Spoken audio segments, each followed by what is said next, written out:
It was the summer of 1863, and Missouri was drowning in shadows. The Civil War loomed like a storm overhead, and every town seemed divided, not just by loyalty to North or South, but by fear itself. Law no longer carried certainty, alliances were fragile, and whispers could cut deeper than blades. In those days, trust was a luxury no one could afford, and silence often carried more weight than words. The story you're about to hear is not one of generals or great battles. It is not carved into monuments nor studied in schools. This is the story of a family, ordinary people, whose very existence was swallowed by violence.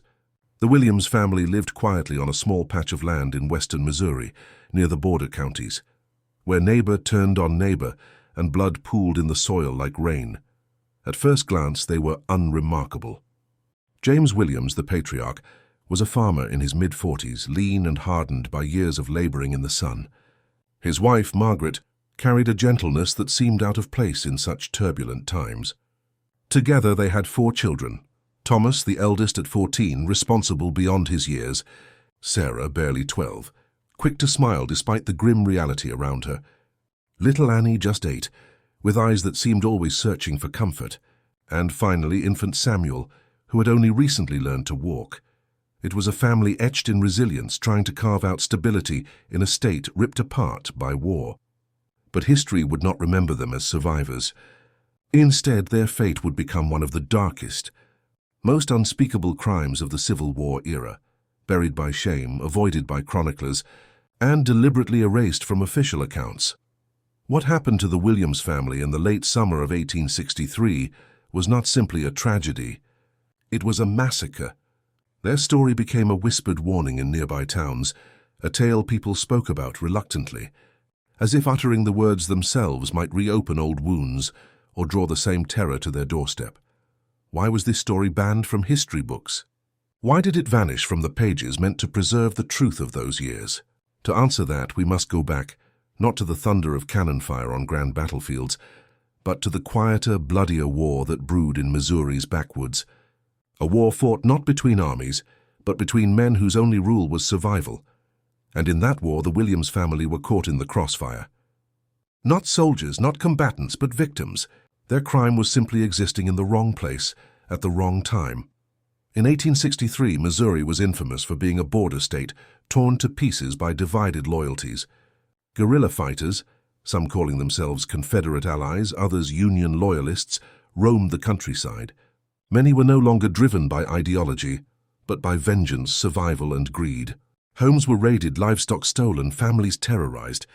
For every act of violence committed by one side, another followed in retaliation. This was not war as history books like to imagine.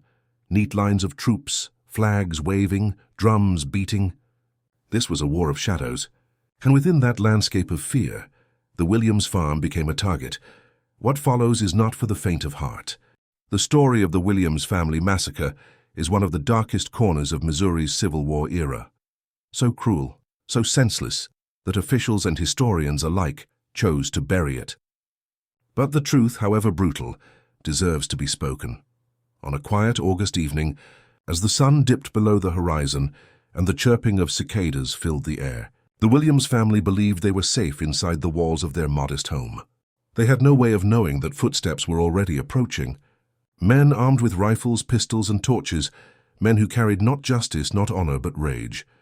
What they left behind that night would shock even those accustomed to war's brutality. A home reduced to ruin, a family extinguished, and a silence so heavy, it seemed the land itself recoiled.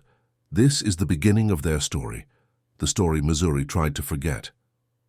Life on the Missouri frontier in 1863 was anything but simple. And for the Williams family, each day had become a balancing act between hope and dread. The mornings began with the familiar creak of the barn door as James stepped out to tend the animals. His hands were rough, his back permanently bent from years of working the soil, and though his body bore the scars of labor, his spirit still clung to the idea that, if he worked hard enough, destiny might leave him alone. Margaret busied herself before the sun fully crested over the horizon, drawing water from the well, preparing cornbread or porridge for her children, and humming faint songs that reminded her of quieter times, songs she had heard as a girl, before war made every sound outside the window a potential threat.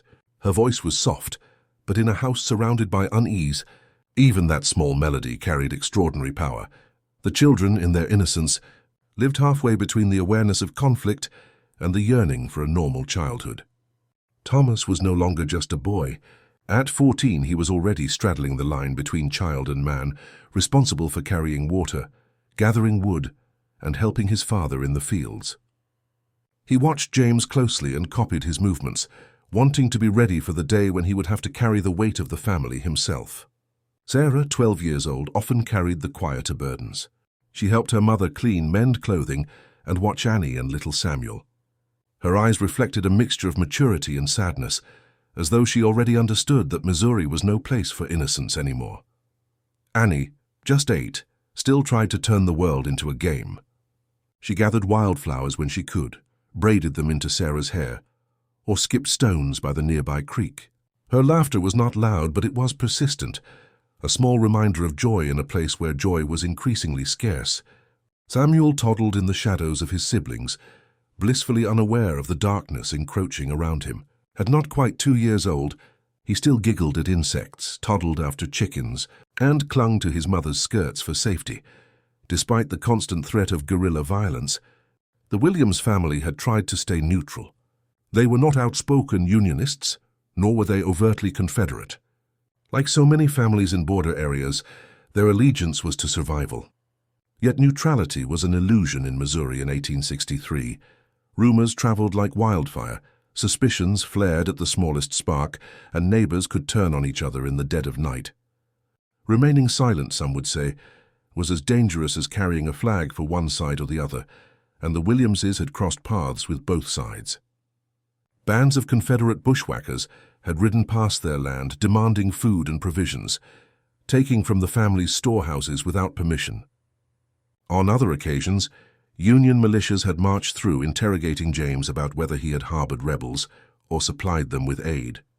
His denials never carried certainty, because in Missouri truth mattered less than perception. To feed a hungry man with a gray coat could mean one day's peace but tomorrow's death sentence when men in blue arrived, and to turn away a Union soldier could be equally fatal when Confederate sympathizers roamed free. In the weeks leading up to the fateful night, tension around their small homestead thickened. Margaret often found herself staring out of the single-pane windows after dusk, scanning the shadows of the road. Dogs barked more frequently. Strange riders were sighted at a distance. Word spread in nearby towns of Lawrence, Kansas, being reduced to ashes by Confederate guerrilla leader William Quantrill after his raid in August 1863, a massacre that killed more than 150 men and boys. News of that slaughter carried like smoke into Missouri, fanning paranoia. If such carnage could happen in a bustling town, what then awaited a lone, isolated family like the Williamses? James quietly knew the truth. His land, small and insignificant in the broader scheme of war, was suddenly valuable. Positioned near the edge of a network of rural routes that carried fighters through the border counties, his family's farm stood as a potential haven, an inconvenience, and a target, depending on who passed by and what cause they served. In the late days of August, 2 men from the neighboring town of Pleasant Hill rode up to deliver a warning. Their words were quiet, meant to carry no farther than the ears of the Williams family. Whispers, they said, suggested that guerrilla fighters suspected James of siding with Union men. Perhaps he had been seen offering water to passing soldiers in their blue coats. Perhaps someone, desperate for safety, had claimed his home had become a rest stop for the enemy. In those days, rumor was more lethal than any bullet. James brushed it away in front of his children, but when the riders left, Margaret saw the worry in his eyes.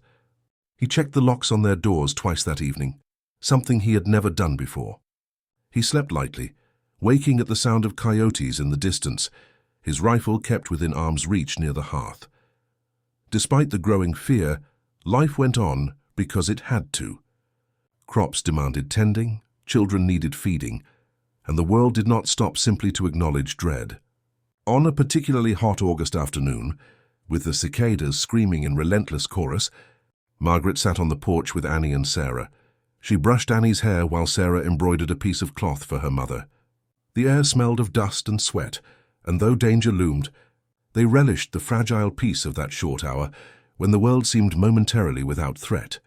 No one spoke aloud of the massacre in Lawrence, but its shadow stretched to their porch. They knew what men were capable of, but they still wanted to believe they might be spared. Thomas, carrying a bucket of water from the well, looked toward the horizon where a line of trees marked the road. For a second his eyes narrowed. "Riders," he muttered. Far away, perhaps too far to make out their allegiance, but enough to stiffen James's posture when he emerged from the barn. For nearly an hour the riders lingered in the distance, shadows against the dying light. Eventually they vanished, but their presence left behind a heavier air than before. That night Margaret whispered her worries to James when the children had gone to sleep. "They're watching us," she said. "I feel it. Every time I glance at the edge of the fields, I see something move." James tried to reassure her, but his tone lacked conviction. "As long as we keep our heads down, they'll move on.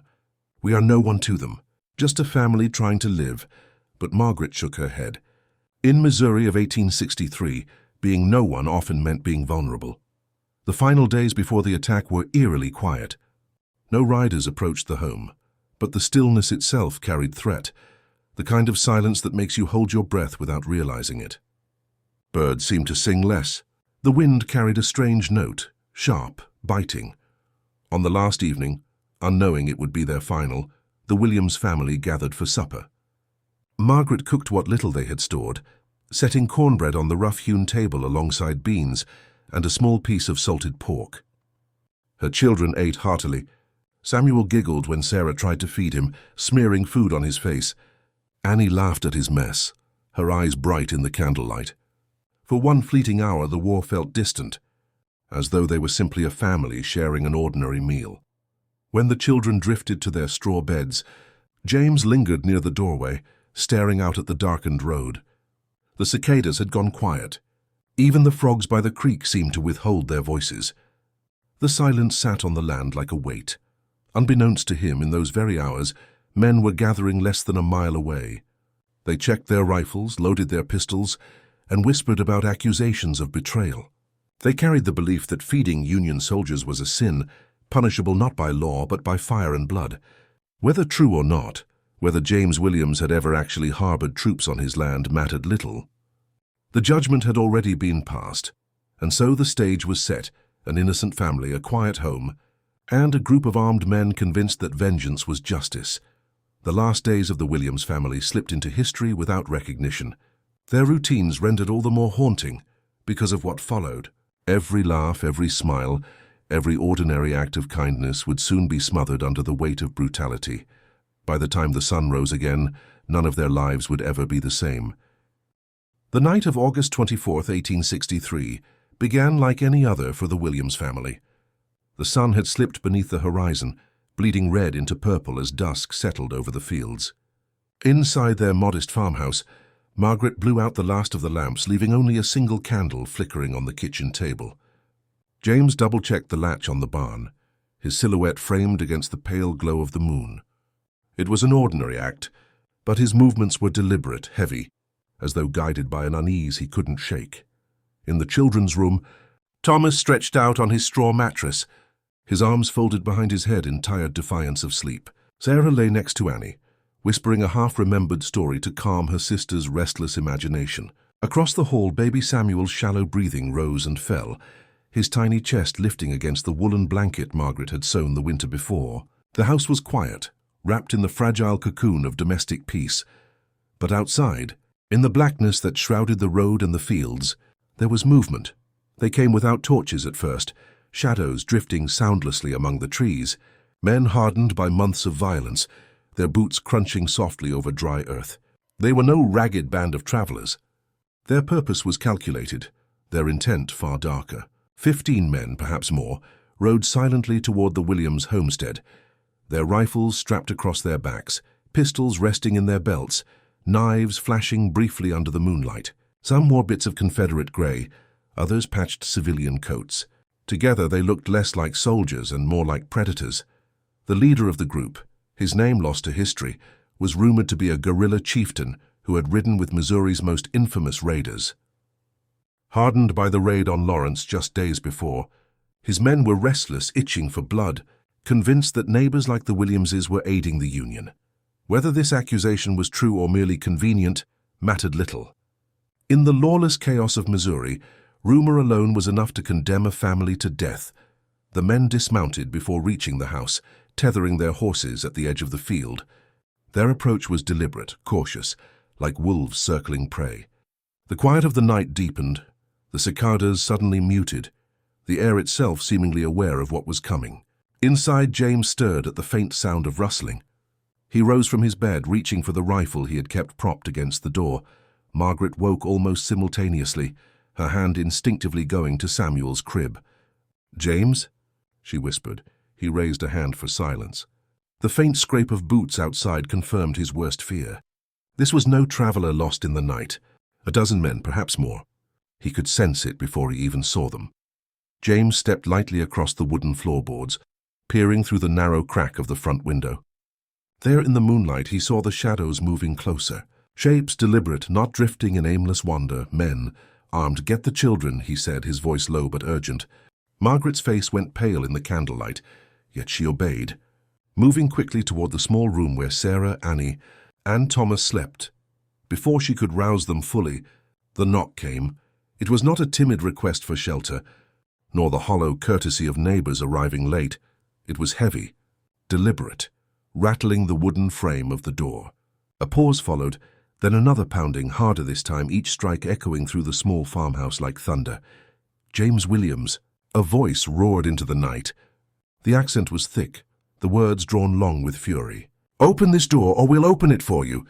Margaret clutched Annie to her chest as Thomas instinctively rose, his eyes wide. Sarah grabbed Samuel, who whimpered at the rising noise. The family huddled in terror, each heartbeat a drumbeat against the deafening silence that followed the threat. James steadied his hand on the rifle.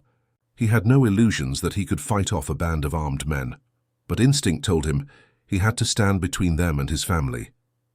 He cracked the door slightly, just enough to see the figures crowded on his porch. The glint of steel caught the candlelight. "What do you want?" James asked, his voice hoarse but steady. The leader stepped forward, the smell of sweat and gunpowder trailing with him. "We've heard tell, Williams. You've been feeding bluecoats. Union scum walking out of your fields with full bellies while our men starve." His eyes narrowed, burning with accusation. "It's a lie," James replied firmly. "I fed no soldiers. We want only to be left in peace." The man's lips pulled into a sneer. "Peace? There is no peace in Missouri? Not for traitors." Without warning, the door burst inward as two men rammed their shoulders against it, splintering the wood. James stumbled back but raised his rifle, firing the single shot it carried. The blast tore through the room, striking one of the intruders in the shoulder, sending him reeling with a growl of pain. But it was not enough. The others surged forward, weapons drawn, faces hard as stone. Margaret screamed, her instincts pulling her children tighter to her. Thomas grabbed a piece of wood from the fireplace, brandishing it though he was just a boy. Sarah clung to Samuel, tears streaking her cheeks in silence. Annie buried her face into her mother's dress, trembling. The men flooded inside like a storm. Boots slammed against the wooden floor, voices barking orders sharp as gunfire. James tried to reload, but before he could, the butt of a rifle cracked against his jaw, sending him collapsing to the ground. Blood spilled across the floorboards as two men pinned him down, their boots grinding into his chest. The family screamed, cried, begged, but their pleas met only laughter, harsh and cruel. The raiders tore through the home with merciless efficiency. Cabinets were ripped open, food stolen, clothing scattered. Yet this was no simple raid for supplies. Their violence carried intention, punishment, a message meant to echo beyond the walls of this small farmhouse. The leader's voice cut through the chaos. "Burn it all. Leave nothing standing." Margaret's eyes widened in horror. "Please, no. We have children," she cried, clutching them desperately. But mercy was foreign to men hardened by slaughter. They dragged Margaret away, prying Samuel from her arms as she fought with every ounce of her strength. Thomas charged forward, swinging his makeshift weapon, striking one man's arm. The raider cursed, backhanding the boy so hard he collapsed onto the floorboards. Blood trickled from his lip, but he pulled himself up again, only to be kicked back down. His defiance, though futile, burned into their memory. Outside torches were lit, their flames flickering against the dark sky. The scent of oil thickened in the air as men splashed it across the wooden walls of the home. James groaned, his vision blurry, his body broken, but not surrendering. He tried to rise, reaching for Margaret, but a boot pressed him back into the dirt floor. The leader crouched low, meeting James's eyes. "This is the cost of betrayal," he hissed. "Let it be known, no man feeds the enemy and lives." Moments later, fire licked across the boards, spreading with terrifying speed. The farmhouse began to burn, crackling like an inferno awakened. The children screamed as smoke filled their lungs, flames crawling up the walls. Margaret fought against the men holding her, her voice hoarse with desperation. Neighbors far across the valley would later say they saw the flames climbing into the night sky, and they heard the faint echoes of screams carried by the wind. None dared come closer. Missouri in 1863 was a land where even compassion could be fatal. To intervene was to invite equal death. Inside that blazing house, the Williams family faced their final moments, helpless, surrounded by violence they had never sought, condemned by lies they had no power to stop. The massacre had begun. The fire spread quickly, devouring the wooden beams of the Williams farmhouse with a hunger that seemed almost alive. Flames licked across the roof, snapping and spitting embers into the night air. Smoke thickened, choking, stinging the eyes of every living soul inside.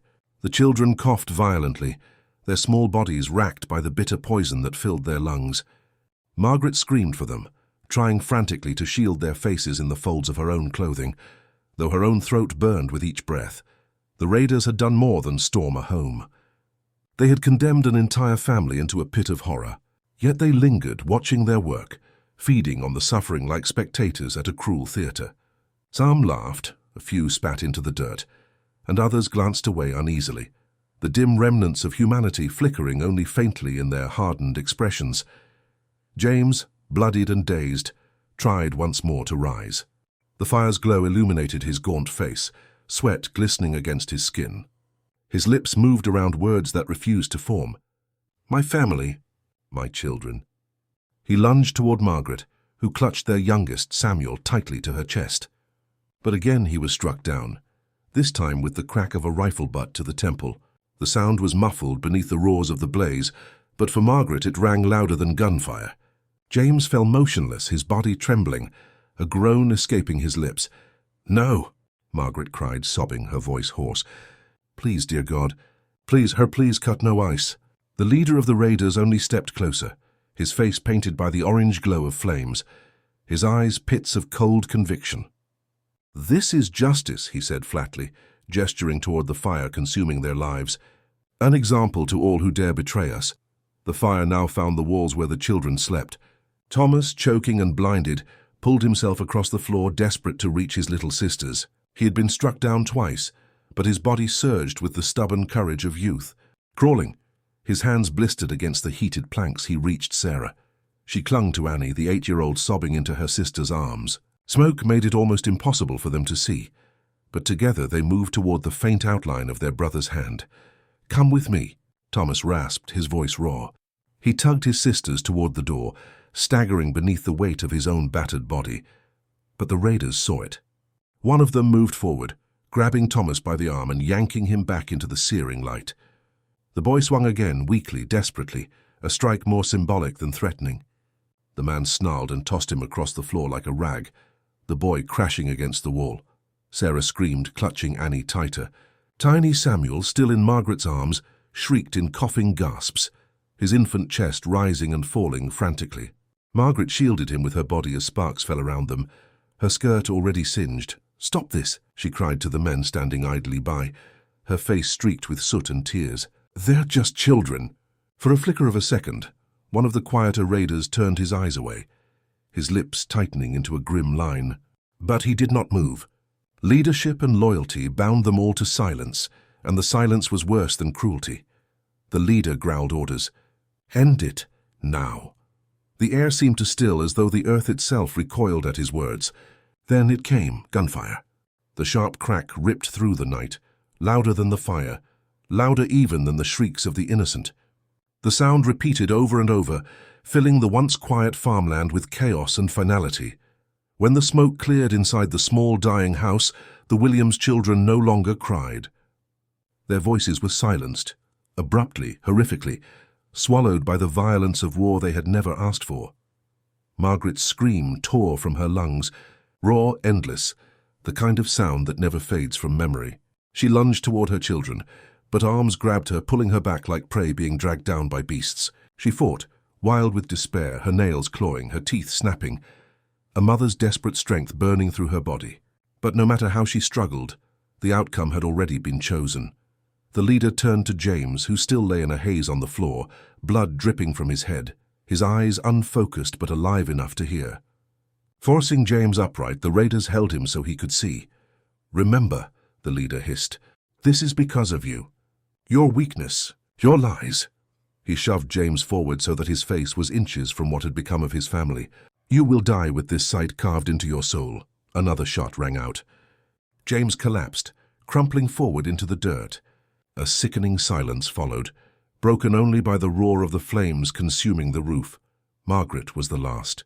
Still screaming, still struggling, she cried out names, her husband's, her children's, her voice breaking again and again, until it could no longer sustain its own rage. When her body finally collapsed, blood pooling, the men stepped back, leaving her in the firelight like a discarded memory, and so the Williams family, once bound by love and hope in a desolate land, was no more. The farmhouse roared with fire, visible for miles. Those who had passed on the road later recalled the sight, an inferno rising into the sky, setting the horizon ablaze. But they did not come close. In Missouri, compassion was a death sentence for whoever dared to intervene. Fear kept doors locked. Fear kept families alive. And so the Williamses were left alone to die, martyrs not to any cause, but to the cruelty of men who believed themselves untouchable. By dawn, only ash and embers remained.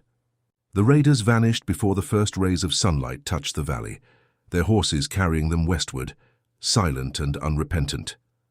They left behind only destruction, a home gutted by fire, bodies blackened and broken within. Neighbors who arrived days later found only the remnants of what had once been. The air still carried the smell of char. In the blackened shell of the farmhouse, faint outlines remained, the melted curves of iron pots. Charred timbers collapsed across the ground, and the hushed silence of a family erased. The massacre of the Williams family shocked those few who learned of it. But it was never written into the grand narratives of the Civil War. Too gruesome, too damning, too real for a world that preferred to frame war in terms of strategy and honor. What happened here wasn't strategy. It wasn't war as generals defined it. It was savagery, raw, unrestrained, and aimed at the most vulnerable of all. For a brief time, whispers spread across farms and towns. Mothers pulled their children tighter. Men locked their doors earlier, kept rifles loaded by their beds. But as with so many tragedies of that bloody era, the story faded. The Williams name was buried with them, excluded from history's chapters, as though silence could lessen the horror. Yet the land remembered. Locals who farmed nearby often swore the ground where the Williams house had stood felt heavy, cursed by what it had witnessed. Crops grew but never flourished. Birds circled but never landed. Travelers who passed by at night swore the silence there was different, deeper, as though the earth itself carried the screams beneath its surface. But no official history carried their names. To the world, the Williams family never existed. Their violent erasure was not only physical, it was deliberate. The massacre was buried. When the fire finally died, it left behind more than smoke and ashes. It carved an emptiness into the land that seemed to linger long after the embers grew cold. By morning, the farm that had once hummed with children's laughter, with the scrape of tools in the earth and the songs of a mother over her wash, stood as nothing more than a silhouette of charred beams clawing toward the sky. The Williams family, whose only wish had been to live quietly, had been reduced to memories that smelled of soot. The massacre was not discovered immediately. Fear ensured that no one rushed toward a burning house in Missouri, not in 1863. Neighbors saw the glow on the horizon that night. They felt the tremors of violence, carried faintly on the wind. But they bolted their doors, doused their lamps, and whispered prayers under their breath. To investigate would have been suicide. Guerrilla fighters lingered like ghosts, and those who interfered had a way of disappearing. It was nearly 2 days before someone dared approach the Williams farm. A farmer named Henry Cobb, whose own land bordered the Williams property from the east, was the first to come. He had seen the flames from his fields on the night of the attack, but only on the second evening, when no riders were spotted, did Henry summon the courage to cross the ridge. The sight seared itself forever into his memory. Bones and smouldering timbers, the ghostly remains of beds, tables, and chairs, all coated under layers of black ash. Amid the wreckage he found bodies, their shapes twisted and broken. It was not easy to count them all. The smallest, Samuel's tiny frame, was scorched beyond recognition. The others lay near where they had fallen. James near the doorway as though still trying to shield his family. The children scattered in positions of terror. Margaret near the hearth, her arms outstretched as if even in her final breath she had been reaching for her children. Henry stumbled back, choking on bile, his eyes watering. Missouri had been drenched in violence for years, and yet nothing had prepared him for this. Battles were bloody, yes, but battles were fought between men who at least carried rifles, men who had chosen the fight. This was different. This was no act of military necessity. It was personal, brutal, a slaughter of the innocent. He told no one that evening. He returned to his home silent, pale, his wife questioning him with frightened eyes. He only shook his head.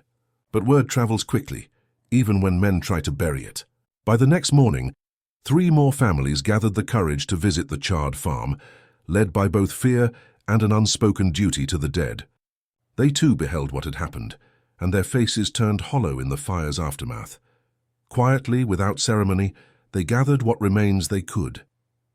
There were no coffins, no preacher, no church bell to mark the passing of the Williams family. They were buried in a shallow grave beside the creek, where cottonwoods bent to the wind. A single wooden marker was placed in the soil, burnt into it the carved initials WF for Williams family.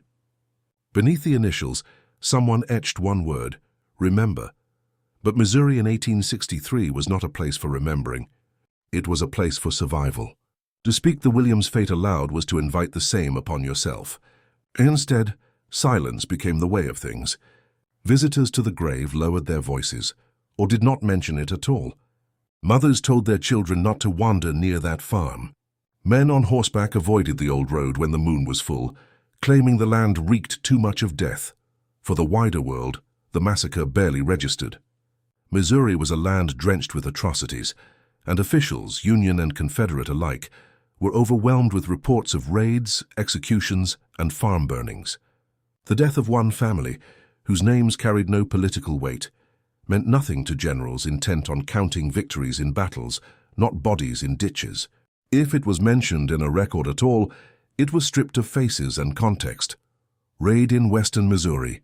Collateral deaths noted. That sterile phrase erased the screams, the loss, the humanity. In the weeks that followed, neighbors whispered in fear of who had carried out the massacre. Some swore it was Quantrill's men, spilling over from their bloody raid on Lawrence.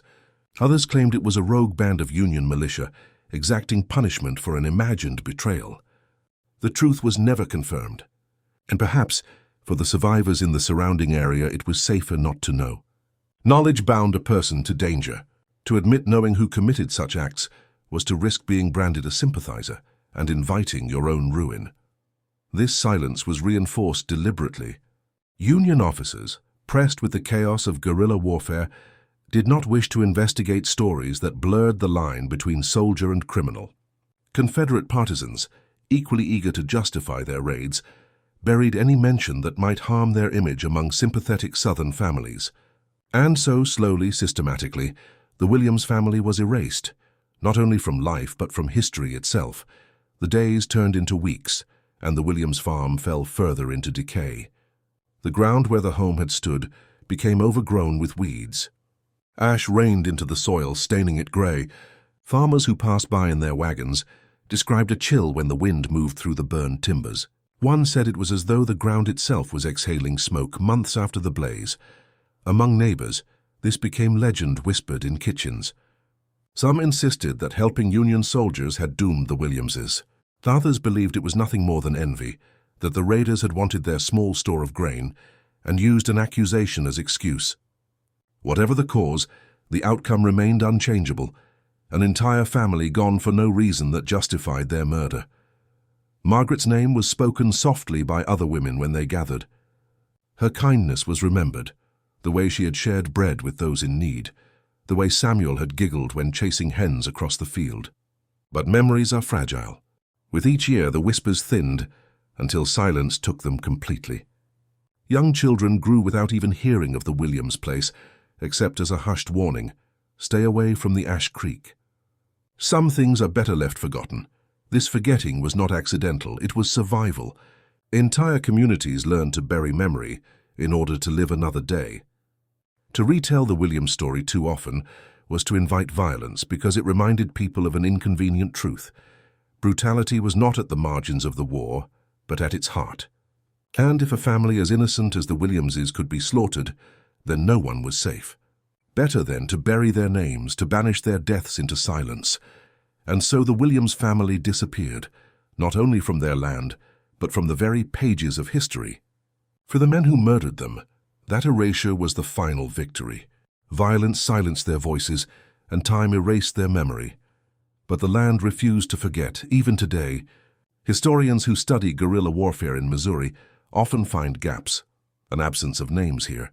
A family burned without details there. The Williams family is one of those voids, a story spoken only in fragments by descendants of neighbors, carried like an unwanted burden. And every fragment insists the same, that on a quiet farm in the hot summer of 1863, one of Missouri's darkest nights unfolded, and its truth was deliberately hidden. The aftermath then was not only physical, it was a burial of memory, a silencing that continues even now. For while the bodies of James, Margaret, Thomas, Sarah, Annie, and Samuel lay beneath the soil by the creek, their story was laid beside them, condemned to rot in unmarked silence. And in the silence lies the real horror of war, that the slaughter of innocents can be carried out not only with rifles and fire, but with deliberate forgetting. By the late summer of 1863, Missouri had become less a state and more a battlefield of shadows. It was not just armies clashing in open fields that defined the war here. It was something far darker, more intimate. Neighbors turned on neighbors. Men who once shook hands in church pews now pointed rifles at one another across fence lines. The violence was not an invading force. It was homegrown, bred in the soil of division. For every town that declared loyalty to the Union, there was another that leaned toward the Confederacy. But most families, like the Williamses, tried to avoid choosing holding on to neutrality, as though it could shield them. Yet neutrality was impossible. In Missouri, silence itself was seen as treachery. To offer food, shelter, or even water to the wrong man at the wrong time was enough to seal your fate. And in that lawless vacuum, militias and guerrilla fighters grew bold, each side branding families like the Williamses as enemies simply for existing in contested ground. The problem was not just brutality, it was its invisibility. Guerrilla fighters blended into their communities. By day they were farmers, blacksmiths, or neighbors. By night they rode with pistols in hand. They wore no uniforms, carried no standard. This blurred line made accountability nearly impossible. Who could prove whether the rider who burned your home was a Confederate ally, a Union militiaman, or merely an outlaw cloaked in chaos? Without uniforms, there was no one to blame. And so stories like the Williams Massacre were swallowed by ambiguity. This shadow war had been growing long before the Williams family was erased. Missouri had been bleeding since the 1850s, during the years of Bleeding Kansas, when violence erupted over whether slavery would spread westward. Border counties were drenched in revenge killings, barns set ablaze and families terrorized. By 1863, those same patterns of vengeance only deepened under the wider war. The massacre of the Williams family was not an isolated event. It was one storm in a constant barrage. Guerrillas attacked homesteads, burning fields, abducting men, killing without cause except suspicion. Union troops retaliated by raiding suspected Confederate sympathizers, often executing men without trial. Civilian lives blurred into military targets, and the line between justice and cruelty vanished. But what happened to the Williamses stood out in one way: the totality of it. Many families suffered raids, but rarely were entire households wiped clean. Parents, children, infants. The sheer extremity of the violence shocked even hard-bitten neighbors. And it raised an unspoken truth no one wished to face. If an ordinary apolitical family could be exterminated, then no one was outside reach. Missouri became a land where trust evaporated. Families avoided discussing sympathies in public, speaking in half sentences at market stalls, always watching who lingered in earshot.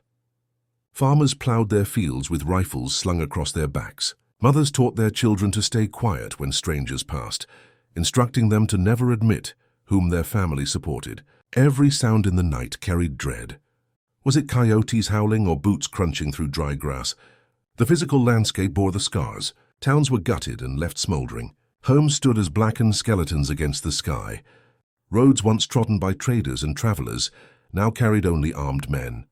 The countryside itself felt transformed, from fertile ground to barren land marred by blood. It was within this environment that the massacre of the Williams family dissolved into obscurity. Their deaths were not written into official reports, because to do so would mean acknowledging the scale of violence against civilians, a truth both the Union and Confederacy wished to avoid. For Union officials trying to maintain public support, admitting that loyal families were slaughtered undermined their claim of progress. For Confederate leaders, stories of outright massacres against women and children alienated potential sympathizers. And so the Williams family ceased to exist in the eyes of history, but stories persisted in hushed tones. Neighbors spoke about the raiders who had come, of the leader whose eyes burned with zeal, of Margaret's final screams. These whispers spread not as public records, but as cautionary tales. Farmers told them to their sons as warnings. Keep your tongue guarded, for words can kill. Women told them to their daughters. Carry strength, because kindness alone will not protect you. The land itself became a vault for memory. Travelers claimed the stretch of road near the Williams farm grew unsettlingly still after sunset, the sound of insects and frogs fading into unnatural silence. Some swore the hushed quiet was not emptiness but reverence, a silence heavy with the memory of the family snuffed out there. For communities that could not speak aloud, the land bore the burden of remembrance. The deeper tragedy was how quickly life moved on. Missouri in those years could not pause long enough to mourn. Days after the Williamses were buried in shallow earth, more families met similar fates. The infamous Order No. 11 by Union General Thomas Ewing that autumn forced civilians from entire Missouri counties, burning their farms to deny supplies to guerrillas. Hundreds of homes suffered the same fire that had claimed the Williams household, though not all lost every family member in the process. Their deaths were folded into the larger narrative of scorched earth, nameless casualties of strategy, and so the massacre blurred into the wider sea of destruction. The Williams name vanished even from local records. Marriage certificates, birth logs, destroyed in the fire. The grave by the creek remained unmarked after the makeshift wooden post weathered to illegibility. By the turn of the century, even residents who lived nearby did not know who the ashes belonged to. This erasure served the purposes of those in power. Official writers of the war, commissioned to tell tales of glory and valor, omitted stories like this one. They wrote of Gettysburg, of Antietam, of generals and their victories. There was pageantry in those accounts, triumph and noble sacrifice. But the Williams family did not fit into noble war stories. A mother slain, children gunned down, a baby's life extinguished in smoke. Such things were not spoken in the halls of politics or honor. The war wanted heroes, not reminders of its cruelties. And so Missouri remained a land of shadows, not just because of the men who rode at night, but because of what was deliberately hidden. Each death of a civilian, each act of cruelty erased deepened the state's silence. Shadows were not only cast by torches burning homes, but also by pens refusing to write the truth. The Williams family became symbolic, not as martyrs of war, but as casualties of forgetting. In the silence that swallowed them, one truth lingered. History is not only written by victors, it is written by those who can endure the shame of remembering. And in Missouri, remembering meant surviving. Thus, the story of the Williams family was shuttered away, tucked into whispers, carried cautiously across generations only by those who dared to keep fragments alive. A land drenched in shadows could not afford the light, and so the truth was hidden beneath the darkness of silence. As the years slipped further from that August night, what remained of the Williams family was not their farm, nor their names etched into stone, but only silence. Missouri itself moved forward, scarred yet unrepentant, eager to bury reminders of the war that had turned neighbor against neighbor. But the silence surrounding the Williams massacre was different. It was not only neglect, it was deliberate. The war ended in 1865, and with it came official histories written by officers, politicians, and chroniclers who sought to shape a narrative of honor, unity, and reconciliation. They wrote of great battles, the Union triumph at Gettysburg, the surrender at Appomattox, the assassinated president who became a martyr himself. What they did not write of were the nameless families reduced to ashes in the contested border states. The violence in Missouri did not fit neatly into the narrative sold to future generations. When the pens of history recorded Missouri, they chose to focus on the notorious guerrillas, the bloodthirsty raids of Quantrill, the ghost-like tactics of Bloody Bill Anderson, the infamous James brothers, who would later become outlaws. Men became myth, and their names endured in books and folklore alike. But the women and children, the civilians caught beneath their pistols, vanished. The Williams family were never mentioned. Their names did not suit the version of the Civil War America wanted to tell its children. That omission shaped more than just dusty pages. It silenced their memory entirely. By the 1870s, Missouri worked desperately to rebuild towns and farms stitched together through uneasy truces. Men who had once fought ferociously now lived side by side again, bound by necessity. And what binds neighbors reforged by war is an unspoken pact of silence, to forget, to never speak of what had been done. If one neighbor admitted to knowing who rode with the raiders in '63, if another confessed to knowing whose torch burned into barn walls, the fragile peace would crumble under weight of vengeance. Better to bury it all, and so people continued to avoid speaking the Williams name. At church on Sundays, no prayers were said for them. Farmers who plowed near the charred field where their homestead once stood avoided eye contact when others asked. Their tragedy slipped further into the shadows with each passing season, their resting place by the creek already losing its crude wooden marker to rot and weathering rains. By the turn of the century, even survivors of that generation, those who had been children at the time of the massacre, spoke only in whispers. Older men recalled seeing fire in the sky, but they rarely named who it had belonged to. Women spoke of Margaret's kindness in half-remembered murmurs, but quickly shifted to safer topics. Missouri wanted to heal, and healing often demanded silence. The silence spread beyond neighbors. Schools taught the Civil War in sweeping generalities, framing Missouri's chaos only in terms of border violence or guerrilla warfare. No mention of one family slaughtered for rumors of neutrality existed, because specifics demanded accountability. Records of deaths in rural Missouri were scattered, often uncatalogued, many destroyed in courthouse burnings during the war. The Williamses were erased not only by the men who took their lives, but by the silence that followed. And yet memory is difficult to kill entirely. For decades after the massacre, fragments of their story still traveled orally. Old men sitting near store counters, pipes in hand, muttered of the family burned near the creek. Farm women passing bread recipes whispered warnings that echoed the old days. Don't draw attention to yourself. Don't be too kind to strangers. Remember what happened to Margaret Williams? These stories carried no clarity. There were rarely names, rarely details. They were warnings more than history, stripped down to lessons meant to keep the living alive. But with time, even whispers fade. Children who listened half-heartedly to their grandparents' mutterings grew into adults with fields to plow and debts to pay. By the early 1900s, Missouri was swept by industrial growth. Trains clattering through the prairies and the old scorched farmsteads plowed over for cotton and corn. Younger generations with no memory of 1863 had no reason to preserve the haunting. They wanted progress, not the weight of tragedy hanging over their shoulders. The Williams massacre, never written in stable ink, dissolved into the river of forgetting. Occasionally a murmur would drift back. Historians piecing together guerrilla war accounts stumbled across mention of burned families in county oral records. Local maps from decades later contained vague notations, Old Williams Place and destroyed 1863. But even then, no one could explain completely who they were. Were they Unionists murdered by Confederates? Were they Southern supporters punished by Union men? The ambiguity itself became the coffin nail sealing their silence. The silence was more than neglect. It was an indictment of how history is written. For every general remembered, 100 families like the Williamses fell into shadow. For every statue cast in bronze, a grave went unmarked. In war, the stories of the ordinary are the first sacrifice to the flames, because they complicate the neat lines of ideology. If history remembered that babies like Samuel were slaughtered, that mothers like Margaret had their screams swallowed by smoke, then the romance of brother against brother war could not stand. And so they were erased. By the mid-20th century, the Williams family was little more than a ghost story. Local children, hearing old-timers talk about the Ash Creek, believed it a place haunted, not real. Men laughed nervously when traveling salesmen asked why the road curved so deliberately around an otherwise fertile patch of land. Because nothing grows there, they would reply. Not the way it should. Few knew or admitted why silence, though, has its own weight.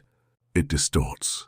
It hollows out the truth until only fragment and superstition remain. And that was the fate of the Williams family, erased by history books, replaced by ghost tales stripped of humanity. They became not real neighbors, not real children, not a real tragedy, but a whisper at the edges of memory. This silence reveals something deeper about war itself. It shows that forgetting can be more powerful than memory. To kill is one crime. To erase another. The massacre of the Williams family was both. First, the raiders reduced them to ash. Then society buried even the ash beneath silence. And still in rare moments the silence fractures.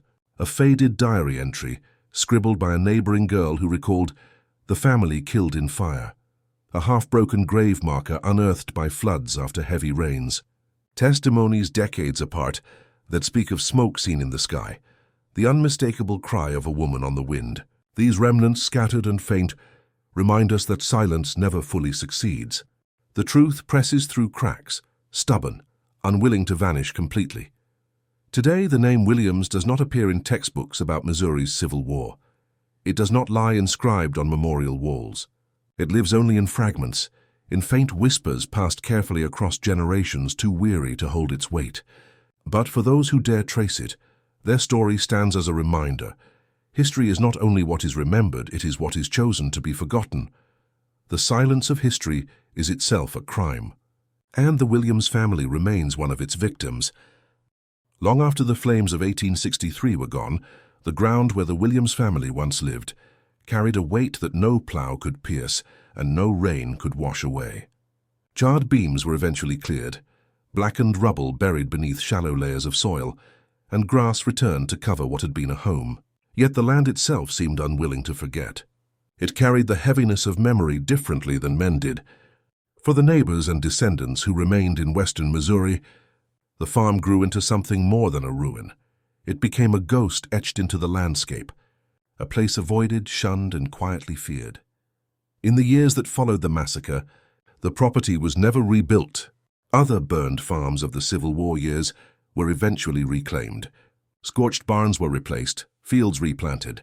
Even when families fled under Ewing's Order No. 11 and their homes were reduced to ash by Union commanders, the land often found new hands eager to scrape a living regardless of its history.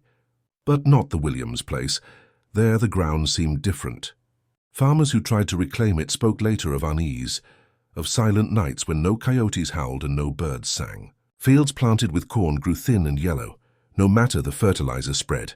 Wheat bent easily in storms while other plots nearby held firm. Some believed the soil was simply ruined by fire. Others insisted it was cursed. By the 1880s, it had become common for locals to refer to the property not as a farm, but as the ash ground or the burned place. Children dared each other to walk the empty path where the Williams farmhouse had once stood. They spoke of hearing laughter faintly in the wind, of dog barks when no animals were near, of the eerie stillness that fell whenever they lingered too long. While adults dismissed this as childish imagination, they too avoided the land, quickening their steps when traveling the road beside it. Even generations later, when the trauma of the border war dimmed, locals felt in their bones that the ground there bore witness to something unspeakable. Neighbors carried unease, and with unease came guilt. Those who remembered that night spoke little, not only from fear of reprisals, but because the memory itself pressed too heavy on their hearts. They had seen the glow of fire on the horizon. They had heard Margaret's screams carried faintly by the night wind. Yet no one had come. No one had stepped forward to shield a mother clutching her children. They had locked their doors and hushed their families, refusing to risk their own lives for neighbors. That decision, perhaps understandable in a land so lawless, burned into them nonetheless. It was the guilt of survival. Every time they passed the ashen site, they knew some part of their silence had helped bury the Williamses. And in their attempts to quiet the guilt, the story itself was muted. Better not to speak of it at all. Better to bury memory alongside the dead. But guilt has a way of seeping through silence. Some remembered Margaret's kindness, how she had helped a neighbor cut cloth for bandages during illness, how she shared bread despite rationing. They could not reconcile her gentleness with the horror of her death. Others remembered James, broad-shouldered, laconic, a man working his land with no concern but survival. They too could not reconcile the accusation of betrayal with the man they had known. The children haunted most of all.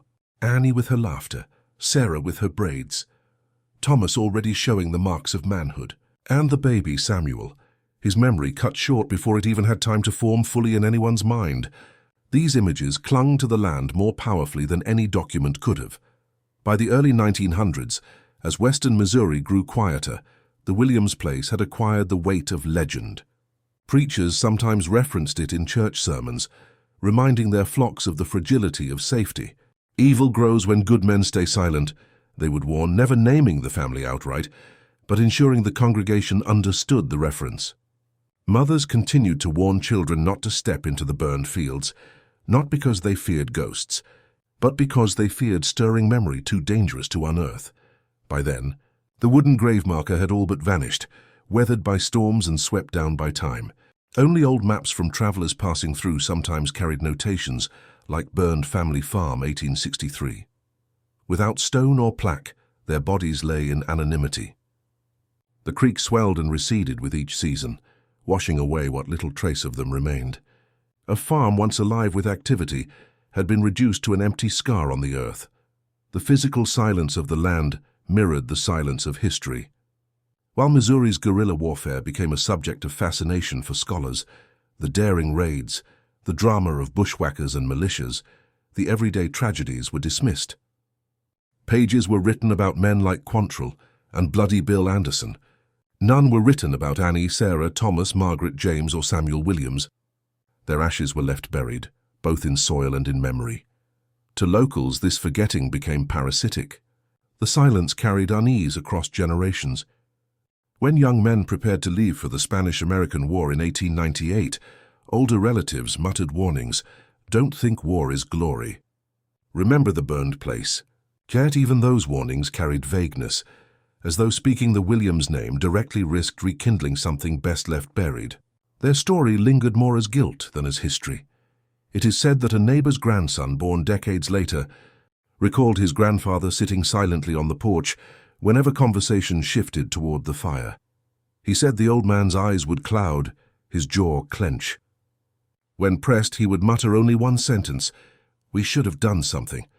That sentence, repeated across generations, became the unofficial epitaph of the Williams family. But the land held memory even more than words. Crops consistently faltered in the burned field. Storms seemed to linger harder there. Skeptics dismissed such accounts as coincidence or farmers' imagination, yet locals swore by it with conviction. They said the land resisted renewal, as though soil burned by children's screams could never again pretend it was innocent. By mid-century, even as Missouri modernized, the site of the Williams Massacre remained untouched. Fence lines skirted its edge. New roads bypassed its heart. Progress moved on, but the burned ground was left behind, a fragment of the past that refusing to be reclaimed. The Williams family, then, was buried not only in their shallow grave, but in the very ashes of the land around them. Though history books denied them space, though neighbors silenced their names, the soil refused silence. It carried unease forward into each new generation, ensuring that though forgotten, they were never completely gone. In that way, the Williams family lived on, not in memorials, not in textbooks, but in the guilt of silence and the ashes beneath Missouri's soil. Time is a relentless eraser, yet some stories, though stripped from books and speeches, managed to survive in fragments. Whispers passed from parent to child, half-remembered sentences spoken on porches, warnings disguised as folklore. The Williams family massacre was one of these stories. Though historians did not write it, though preachers did not memorialize it by name, its shadow appeared in the quiet ways people raised their families and taught their children. By the late 19th century, only a handful of people in western Missouri still remembered the Williamses directly. Old neighbors who had once walked the same dirt road, old women who remembered playing near the creek as children, and men who had seen the farm stand before the fire. Their memories were fading, warped by years of silence, but fragments lingered. A widow named Elizabeth Harper, who lived nearly 3 miles from the Williams place, occasionally told visiting grandchildren that she once heard the family's screams carried on the valley wind. Her voice would lower, her tone almost ashamed, as she admitted she had pressed her hand against the window that night, trembling, unable to step outside. "We did nothing," she sometimes whispered, "and I still see faces when I close my eyes." Her grandchildren never forgot those words, carrying them forward like sparks, not as history, but as ghost tale. For others, the story filtered into warnings.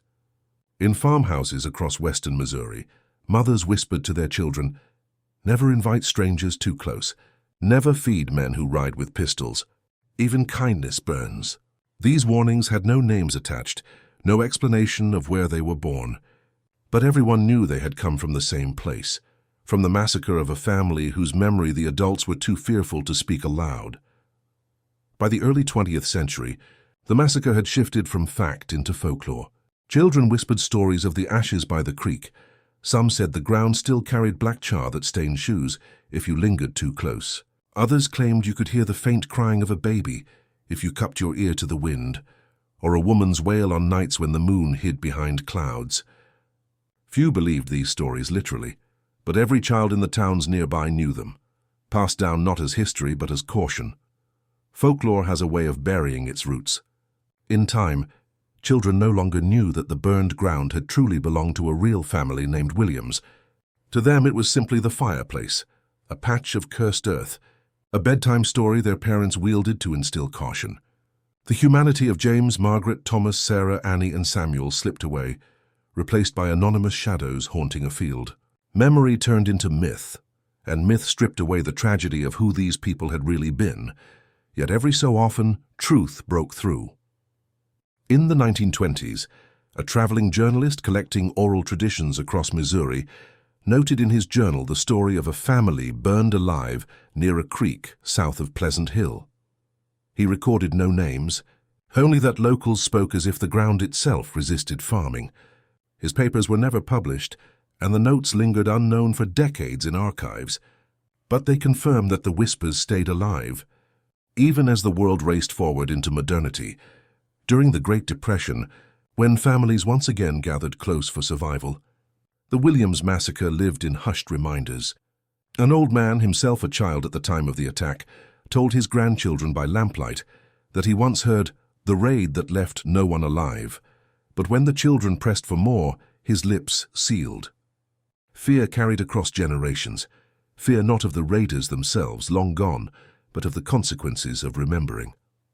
World War II, oddly enough, revived the whispers again. As young men went off to fight overseas, elders compared the foreign war to their own bloody past. Some muttered about the fires here at home, warning the new generation not to let themselves romanticize conflict. In their refrains lived shades of the Williams family. Though the names were rarely spoken, the underlying story surfaced as moral.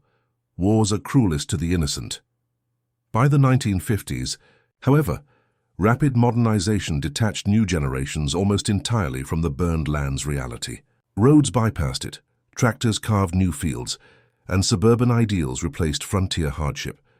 Yet even then, children told ghost stories in schoolyards about the old Williams place. "Don't go to the ash ground," they said. "You'll hear voices calling you in." Neighbors chuckled at the kids' games, but no one openly corrected them with the true story. That secrecy protected the silence, but it also ensured the event could never truly disappear. One of the last direct whispers surfaced in 1961 when a local historian from Kansas City toured rural cemeteries. He stumbled upon vague mentions from locals about a whole family wiped out back in the war. He pressed for details, but most shrugged. One elderly farmer finally muttered, "There was a mother. Children, too. They burned with the house." I can still smell it when I plough the field nearby. Nothing more. No names given, but the admission revealed that within the folklore still lived fragments of truth, buried but not gone. Whispers carry weight because they never settle. They linger half-formed, restless. For the Williams family, each generation carried just enough of their memory to keep them from vanishing completely. But the cruel irony was that they survived not as people, but as symbol, as warning, as ghost tale, as cursed place. Their humanity had been stripped by silence until the whispers became almost inhuman. Still, these fragments matter, because in them lies evidence of resistance, a refusal of memory to die entirely. History books may purge names, official records may bury truth, but whispers remind us that collective memory cannot be wholly extinguished. Somewhere in every generation after, a child was warned about the burned ground. Somewhere a mother or grandfather sighed at night and said the word no one else dared remember. And so, through whispers the Williams family endured, shapeless, fragmented, reduced to shadows yet alive. Not alive as they had been, laughing in a farmhouse at dusk, pouring water from a well, braiding flowers by the creek, but alive as a haunting. Alive as the crime that Missouri tried to erase but could never fully bury, because even in silence, even in half-remembered folklore, truth whispers. The years moved on as years always do. The Civil War became history, then memory, then simply pages in a book. Battles were mapped, generals immortalized, causes debated, and monuments cast in stone. But the Williams family, the simple farmers of Missouri whose only crime was trying to survive in silence, never saw their names carved into any plaque.